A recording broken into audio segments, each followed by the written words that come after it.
영업정지, 징계, 과태료 억울하시죠? 근데 여기서 여러분들이 꼭 아셔야 할 게 있습니다. 지금 여러분들의 상대는 그냥 일반 개인이 아닙니다. 바로 국가라는 거대한 조직입니다. 국가는 항상 말합니다. 법대로 했다고요. 하지만 그 법이 항상 옳은 것은 아닙니다. 국가를 상대로 하는 소송은 일반 민사나 형사소송과는 싸움 룰 자체가 다릅니다. 그래서 단순히 억울하다라는 것만으로는 별로 승산이 없습니다. 그래서 국가를 상대로 하는 소송에서는 정교하고 치밀한 전략이 필요합니다.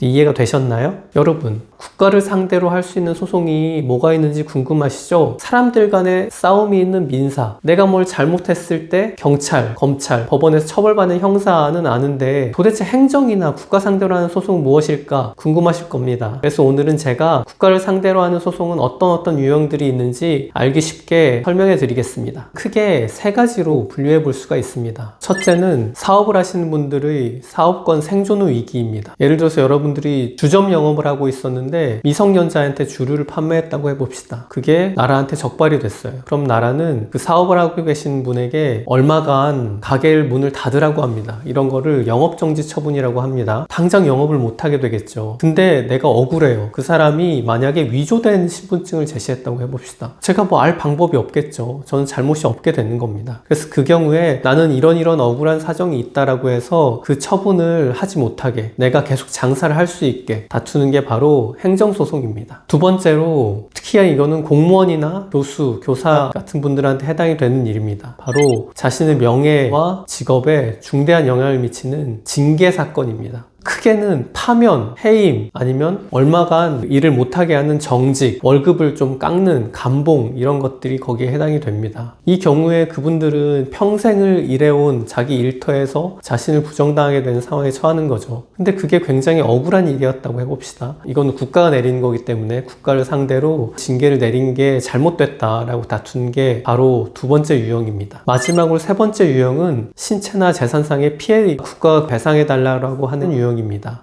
가장 대표적인 예로 국가가 재산권을 뺏어가는 유형입니다. 내가 어떤 집을 가지고 있었는데 집이 있는 곳으로 도로가 나는 경우가 있죠. 내 집이나 땅을 국가가 가져가야 되잖아요. 집이나 땅을 가져가고 대신에 나한테 돈을 주는 겁니다. 그거를 손실보상이라고 부르는데, 근데 내가 지금 부동산에 내놓으면 얼마는 받을 수 있는데 국가가 굉장히 짜게 주는 경우가 있습니다. 그 경우에 원래는 얼마만큼 되는 재산인데 이게 너무 낮게 평가가 됐다, 더 달라라고 다툴 수 있는 게 또 하나의 국가를 상대로 할 수 있는 행정소송의 유형입니다. 그 다음으로 국가 배상 청구라는 게 있습니다. 공무원이 나한테 뭔가 잘못을 했어요. 그래서 내가 신체나 재산상의 피해를 입었습니다. 그러면 그걸 이유로 해서 나라에 배상을 청구할 수 있는 게 바로 국가배상 청구입니다. 예를 들어서 내가 정당하게 광화문 광장에 나와서 시위를 했는데 경찰이 나한테 물대포를 쐈어요. 그래서 내가 크게 다쳤다고 해봅시다. 그러면 나는 치료비도 들 거고 뭐 일을 못해서 생긴 손해도 있을 거고 내 정신적인 피해도 엄청 나겠죠. 그런 것들을 다 합해서 국가의 일을 하는 공무원이 나한테 잘못을 했으니까 국가가 그걸 배상해 달라고 하는 게 국가배상 청구입니다. 그리고 또 하나는 여러분들 누구나 다 한 번씩 받아보셨을 것 같아요. 딱지 있죠? 뭐 주차 위반을 했다, 아니면 신호 위반을 했다, 속도 위반을 했다, 집에 딱지 날라오잖아요. 그것도 과태료라고 해서 국가가 여러분한테 돈을 받아가는 겁니다.